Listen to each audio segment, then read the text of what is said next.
I was at Pennsylvania State University. I was diagnosed with Wilson's disease, which is a rare genetic disease. Well, I was diagnosed at about 2.5 with cystic fibrosis. And for most of my life, I was sort of okay. You know, my health was pretty stable and a couple of flare-ups here and there, but nothing too serious. I went for a stress test with a cardiologist and they picked up the aneurysm. I'm 37 years old, 2 young children, in great shape, athletic, always done sports, never had a health issue in my life, and now all of a sudden at 37 I have this condition. It's even rarer to not only be diagnosed with Wilson's, but to go into acute liver failure.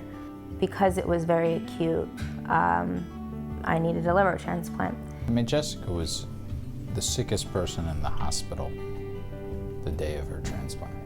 She was as close as you can come to death.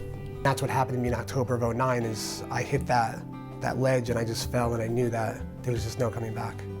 First time I met Tim, it was clear that he was sick and on the edge of not getting any better. You either get a transplant or you die. There's just no two ways about it. That's the only option. When you get diagnosed with an aortic aneurysm, you know, it's a time bomb. Ben was on borrowed time. He was at a very high risk of an aortic dissection. The bottom line is it's something that could kill you. And it's something that, you know, it turns your whole world upside down. You know, you think to yourself, is this it? About 4 or 5 hours after my surgery, I opened my eyes and Dr. Sonnet was standing there. His transplant was, I think, 2 or 3 days after the last marathon, and I was hobbling around fairly sore. We started talking and he's asking me how I'm feeling, you know, any pain, you know, the usual doctor questions. And then he said to me, you know, I understand you're a personal trainer.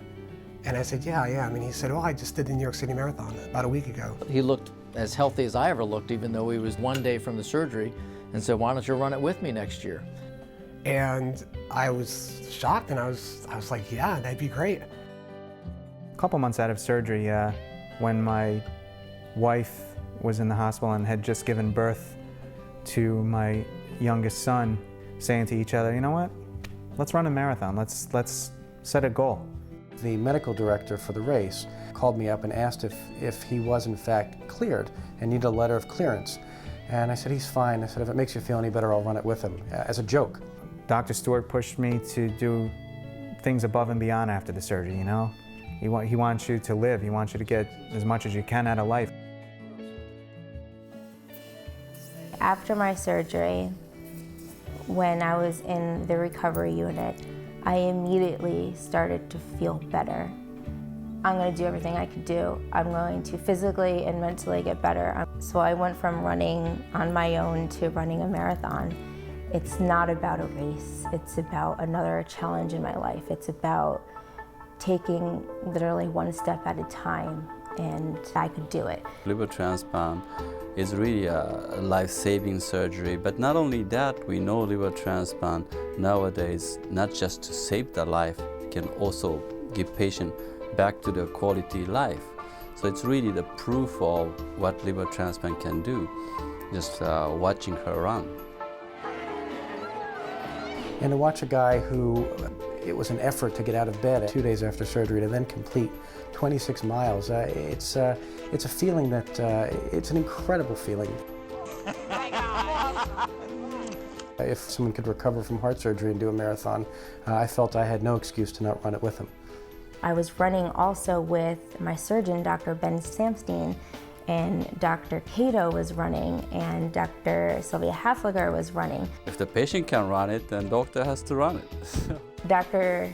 Ben Samstein tapped me on my shoulder from behind me, and we ran together for a few minutes. It wasn't Jessica Chipkin, the liver transplant patient. It was Jessica Chipkin, a 26-year-old, who was running along mile 22. For that brief moment, we weren't patient and surgeon, we were teammates running a marathon. I ran the marathon on the 1-year anniversary of my surgery.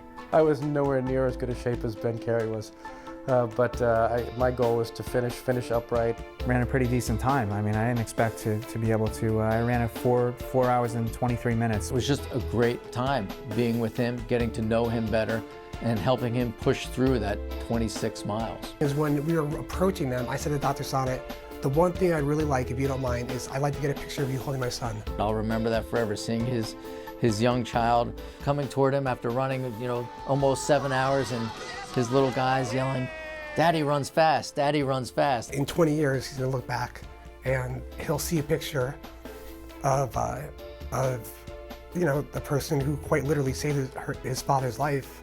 I really wanted that. I wanted to be able to share that moment with my son years from now and look back on it and say, this is a really big moment in your father's life. I'm very proud of what Jessica did, but I'm also proud of every patient who gets back to a life that they feel is the one that they wanted to live.